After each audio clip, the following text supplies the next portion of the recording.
রাসূল মুহাম্মদ সাল্লাল্লাহু আলাইহি সাল্লাম সম্পর্কে আমাদের ধারণা কি? আল্লাহর নবী মুহাম্মদ সাল্লাল্লাহু আলাইহি সাল্লাম শুধু কি সালাতের জন্য অনুসরণীয় না সব ক্ষেত্রে? সব ক্ষেত্রে। তাহলে প্রথম বলি, আমরা এই দেশের মানুষ বিশ্বাস করি অধিকাংশই নবী মুহাম্মদ সাল্লাল্লাহু আলাইহি সাল্লাম নূরের তৈরি। কিসের তৈরি? নূরের তৈরি। অধিকাংশ মানুষ বিশ্বাস করে। 2 নম্বর বিশ্বাস করে যে নবী মরেইনি। নবী কি মরেইনি। বাংলাদেশের অধিকাংশ মানুষ নবীকে এইভাবে চিনে। 3 নম্বর, যে কোথাও মিলাদ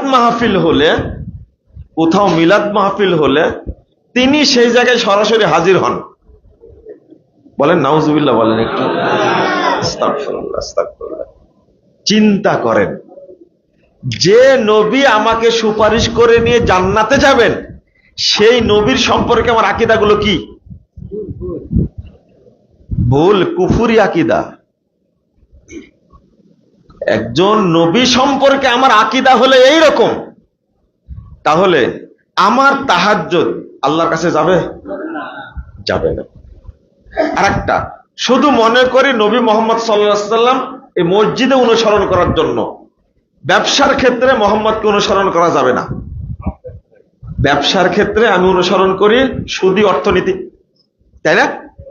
আচ্ছা, রাজনীতির ক্ষেত্রে মুহাম্মদ সাল্লাল্লাহু আলাইহি সাল্লাম অনুসরণ করা যাবে না। কাকে অনুসরণ করতে হবে? কার্ল মার্ক্সকে, মাও সেতুংকে, অথবা আব্রাহাম লিঙ্কনকে, তাই না? খেয়াল করেন কিন্তু। আর রাষ্ট্রনীতির ক্ষেত্রে কাকে? ফেরাউনকে অনুসরণ কাকে করতে হবে? ফেরাউনকে। খেয়াল করেন, এই যে দ্বিমুখী নীতি মসজিদের মধ্যে থাকলে মুহাম্মদ সাল্লাল্লাহু আলাইহি সাল্লামকে মানি, আর মসজিদ থেকে বের হলেই কাকে মানি? ইবলিসকে মানি, তাই না? সুদী অর্থনীতি, বস্তুবাদী শিক্ষানীতি, আর কি রাজনীতি? কি স্বৈর রাজনীতি, তাই না? ফেরাউনি রাজনীতি, ফেরাউনি অর্থনীতি, কারুনি অর্থনীতি। খেয়াল করেন, একজন মুমিন তাকে বিশ্বাস করতে হবে যে মুহাম্মদ সাল্লাল্লাহু আলাইহি সাল্লাম সর্বক্ষেত্রে আমার আদর্শ, অন্য কোনো ব্যক্তি না। কথা বোঝা গেছে?